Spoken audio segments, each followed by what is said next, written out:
Shalom, selamat pagi Bapak Ibu Saudara-saudara yang dikasihi oleh Tuhan Yesus. Selamat bertemu kembali dalam Firman Menyapa pada pagi hari ini, di mana kita akan sama-sama mendengarkan firman Tuhan.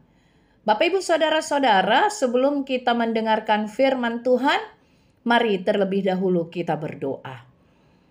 Ya Allah Bapa di surga, Bapa yang kami kasihi di dalam Kristus Yesus Tuhan kami. Pagi hari ini kami datang ke hadirat-Mu yang Maha Kudus Tuhan, mengucap syukur dan berterima kasih untuk anugerah kasih setia Tuhan yang melimpah dalam kehidupan kami. Juga pada hari ini diawali dengan pagi yang indah, yang cerah ini Tuhan, di mana kami dapat bersekutu bersama-sama untuk mendengarkan firman-Mu Bapa. Karena itu Tuhan, kami memohon pertolongan Tuhan melalui Roh Kudus-Mu yang memberkati, menyertai hati dan pikiran kami, sehingga firman Tuhan boleh menjadi firman yang hidup bagi kami.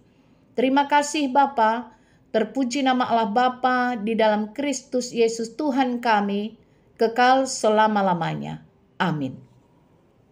Bapak Ibu Saudara-saudara, firman Tuhan pagi hari ini diambil dari kitab 1 Yohanes 3 ayat 18.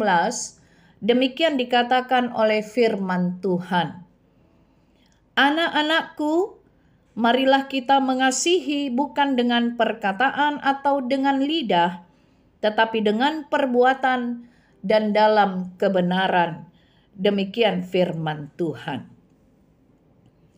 Bapak Ibu Saudara-saudara, kita mungkin pernah mendengar perkataan atau istilah NATO, no action, talk only. Yang artinya tidak ada aksi nyata, hanya bicara saja, omong doang. Contohnya seperti orang tua yang menyuruh anaknya pergi ke gereja, tetapi orang tua itu sendiri tidak pernah datang ke gereja. Jadi hanya bicara saja, menyuruh saja, tetapi dalam pelaksanaannya tidak sama sekali. Ucapan tanpa tindakan yang nyata adalah pepesan kosong. Kita dapat mengatakannya demikian, Bapak Ibu Saudara-saudara.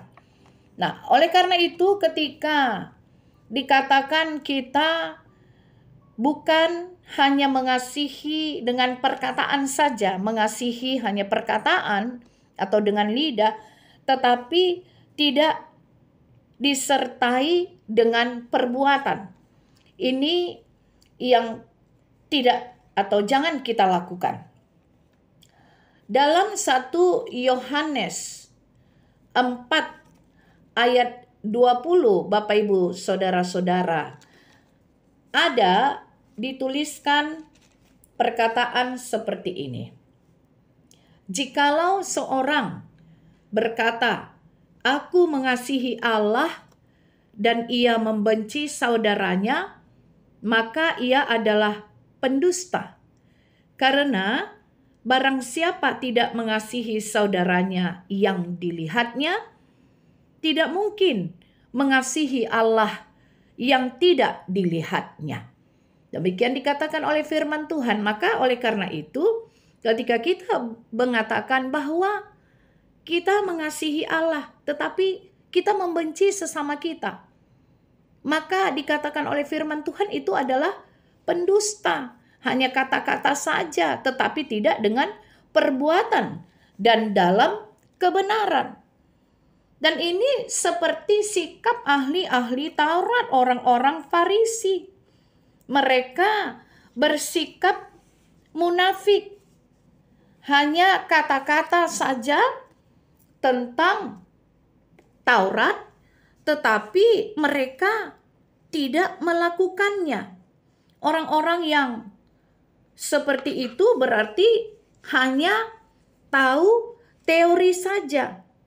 Keahlian agama mereka yang luar biasa, tetapi tidak disertai dengan praktek. mereka hanya tahu mengajari Bapak Ibu, saudara-saudara yang dikasihi oleh Tuhan. Kasih itu harus dibuktikan. Paulus memberikan gambaran kasih itu dengan praktek hidup sehari-hari. Dikatakan kasih itu sabar. Kasih itu murah hati, ia tidak cemburu. Kasih itu tidak memegahkan diri dan tidak sombong. Itu yang tertulis dalam 1 Korintus 13 ayat 4. Nah, karena itu tindakan sabar, tindakan murah hati, tindakan tidak memegahkan diri dan tidak sombong itu bukan hanya perkataan saja atau dengan lidah. Tetapi kesabaran itu harus disertai atau dibuktikan dengan perbuatan. Tidak sombong harus disertai dengan perbuatan. Tindakan murah hati harus disertai dengan perbuatan. Di ayat 5, 6, dan 7 dalam 1 Korintus 13, tindakan kasih yang dikaitkan Paulus dengan perbuatan sehari-hari, itu juga dikatakan ada di sana, dikatakan ia tidak mencari keuntungan sendiri, ia tidak pemarah dan menyimpan kesalahan orang lain, ia tidak bersuka cita karena ketidakadilan. Itu juga semua harus dipraktekkan Bapak Ibu saudara-saudara. Karena kasih bukan sebuah hal yang abstrak, tetapi hal-hal real yang harus kita lakukan dalam keseharian. Kasih tidak hanya sekedar teori, tetapi juga harus dipraktekkan. Dalam 1 Yohanes 3 ayat 18 yang kita baca tadi jelas dikatakan bahwa kita mengasihi bukan dengan perkataan atau dengan lidah, tetapi dengan perbuatan dan dalam kebenaran. Yang artinya kasih tidak hanya teori dan perkataan saja, tetapi harus diwujudkan dalam aksi. Bapak Ibu saudara-saudara yang dikasihi oleh Tuhan, gereja dapat bersatu jika ada kasih yang nyata di dalamnya. Kita harus saling mengasihi, bukan sekedar berteori saja atau bicara saja, karena kasih harus diwujudkan dalam aksi saling memperhatikan, saling menguatkan, dan mendoakan.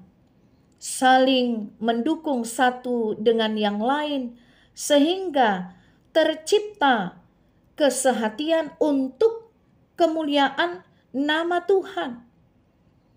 Nyatakanlah kasih dalam kehidupan kita dengan wujud atau aksi nyata kita. Karena apabila tidak, kita pun bisa terjebak dalam sikap yang sama seperti orang-orang Farisi yang tahu berteori tetapi tidak dapat mempraktekkannya. Kita seolah-olah memakai topeng kasih dengan kata-kata kita, tetapi kehidupan nyata kita tidak seperti yang nampak di luar. Kita memakai topeng sehingga terlihat religius. Seperti orang Farisi. Mereka rajin berdoa. Tetapi kemudian mereka berdoa di tempat yang strategis. Di pinggir-pinggir jalan supaya dilihat orang lain. Sengaja melakukannya agar mendapat penghargaan dan pujian. Ini keliru karena memang Yesus pun Tuhan tidak menyukai tindakan mereka. Yesus melarang pengikut-pengikutnya berlaku demikian. Kasih apabila hanya dengan perkataan tanpa disertai dengan perbuatan berarti sama saja dengan pepesan kosong. Ketika orang rajin mengikuti kebaktian doa, bahkan sampai ada doa puasa. Tapi jikalau itu hanya untuk mencari pujian atau mencari reputasi kita di mata orang lain, tapi tidak benar-benar doa itu diawali dengan motivasi tulus kepada Tuhan, diikuti sikap hormat dan pengenalan yang benar dengan tentang Allah, itu akan sia-sia saja. Karena itu kita harus bersikap jujur dan tidak mengenakan topeng kemunafikan apapun. Karena Tuhan Yesus tahu isi hati kita. Karena itu Bapak Ibu Saudara-saudara, marilah kita melakukan kasih. Bukan dengan perkataan dan hanya dengan lidah ucapan, tetapi dengan perbuatan, melakukannya di dalam hidup keseharian kita sebagai bentuk penghormatan dan untuk kemuliaan nama Kristus Yesus Tuhan kita. Amin. Kita berdoa. Ya Bapa di surga, kami bersyukur dan berterima kasih untuk firman Tuhan yang mengingatkan kami pada pagi hari ini agar kasih kami wujudkan dalam kehidupan keseharian kami, bukan hanya dengan perkataan, tetapi dengan aksi nyata, sebagai bukti kami mengasihi Tuhan Allah kami, dengan kami mau mengasihi sesama kami manusia. Terima kasih Tuhan Yesus. Ampunkan kami Tuhan dengan segala dosa dan pelanggaran kami, agar kami layak menerima kasih dan berkat-Mu. Terima kasih Bapa. Terpuji nama Tuhan Yesus kekal selama-lamanya. Amin.